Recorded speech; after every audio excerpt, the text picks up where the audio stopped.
My name is my name is Mark Buell, and I'm the Director of Indigenous Program Development at the Indigenous Connectivity Institute. And I'd like to welcome you to the 7th Annual Indigenous Connectivity Summit. Yeah, it's been 7 of these.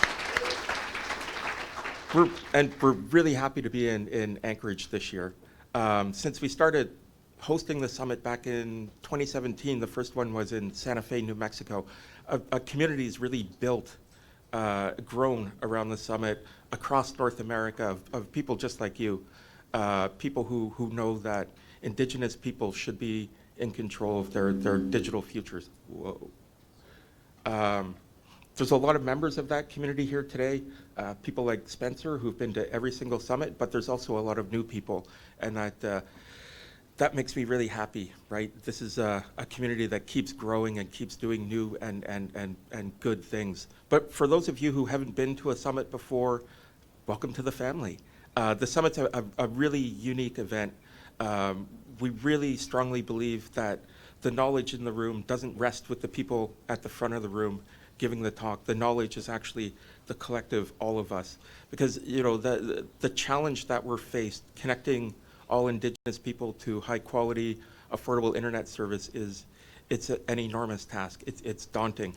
And it's going to take all of us working together to bridge that digital divide. So thank you for all being here. I should say, I am not the MC. We have an MC, but he couldn't do this morning, so this should be the last time you see my face. So that's good. The other thing about the summit that makes it unique is that we ask you not to just be listeners. We ask you to participate. Everyone in this room has a story to tell. Everyone in this room has knowledge that's worth sharing. So please engage, ask questions, challenge. If you feel inspired, you think you have a story to tell, we'll find you time on the agenda to tell your story. Just let any of us, Phil, Missy, me, Natalie, anyone know, and we'll find you some time. And another note to our speakers, don't use acronyms, don't use inside baseball language. Not everyone in here is up on the lingo that we all use day to day, and we need to make sure that everybody in the room can understand what we're talking about. I would really like to acknowledge our sponsors this year, and normally I would read them out, but we have a record number of sponsors this year. In fact, 2 new ones came on today. So take a look at the screen. A lot of them are represented in this room. Have a conversation with them. It's only through their support that this community can do its work, and they're all committed to ensuring we do that work to bridge the digital divide. A couple of housekeeping items.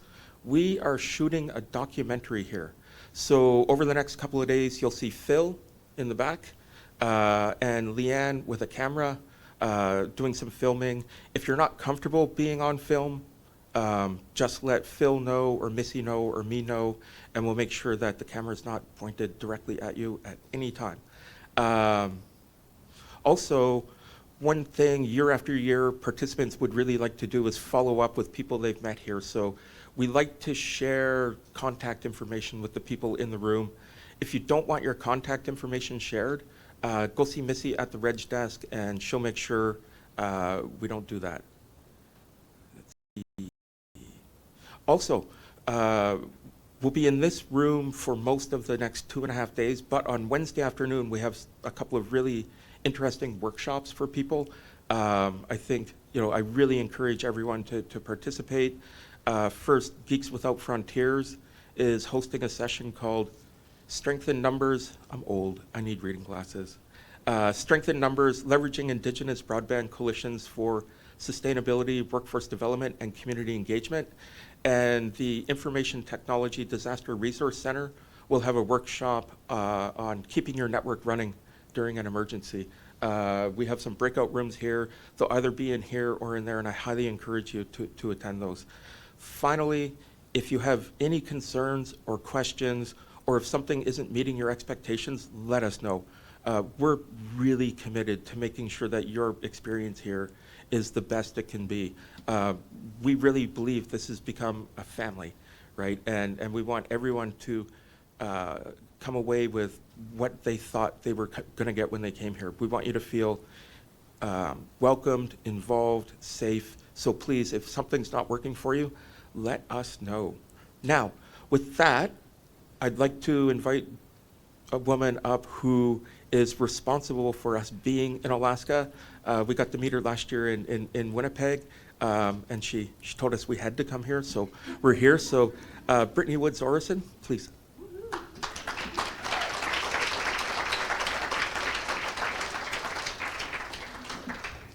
Hello.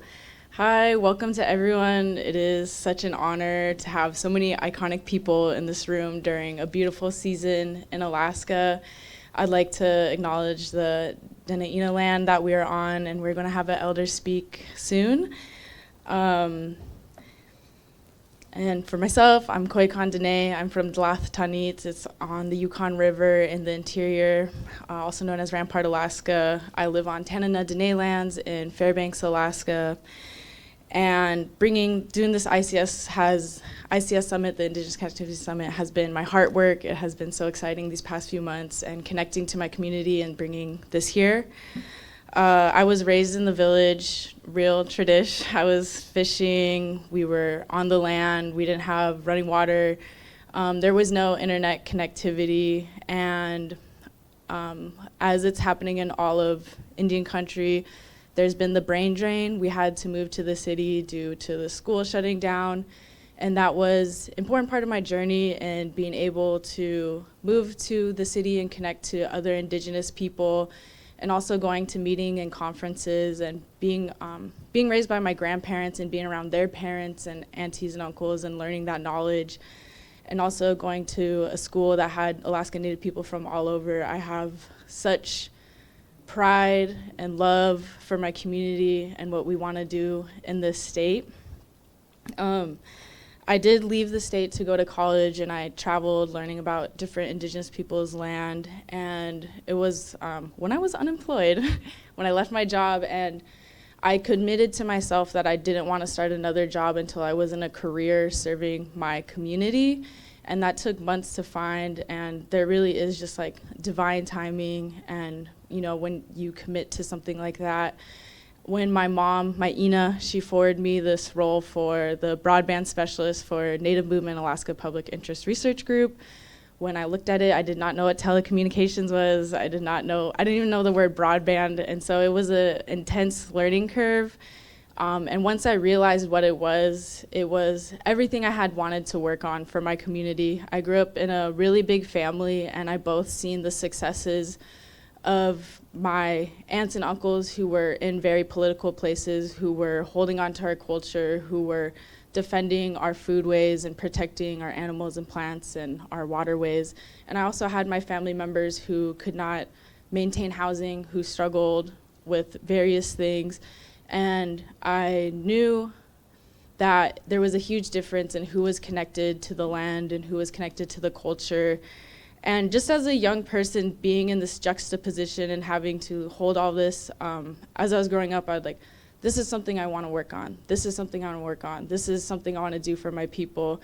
And being in this role has somehow magically been able to like tie all of this passion and all of these different interests, being able to hear my language spoken for the first time over Zoom and communication, and knowing what my community wants to do with the internet, and going around Alaska and hearing what people want to do.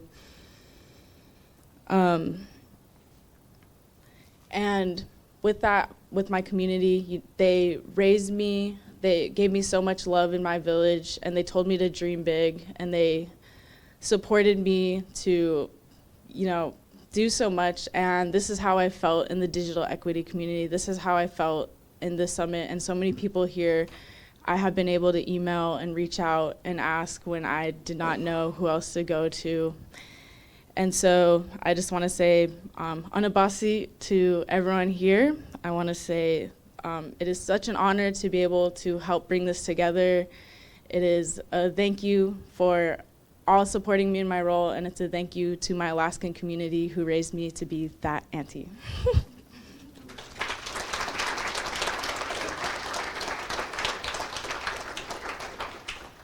Thanks, Brittany. That was great. Typically what we do in every summit is we take 15 minutes to introduce yourself to everyone at your table. One of the things that we encourage, though, is that you don't sit with people you work with. Like, mix it up. The point is to get to know everybody.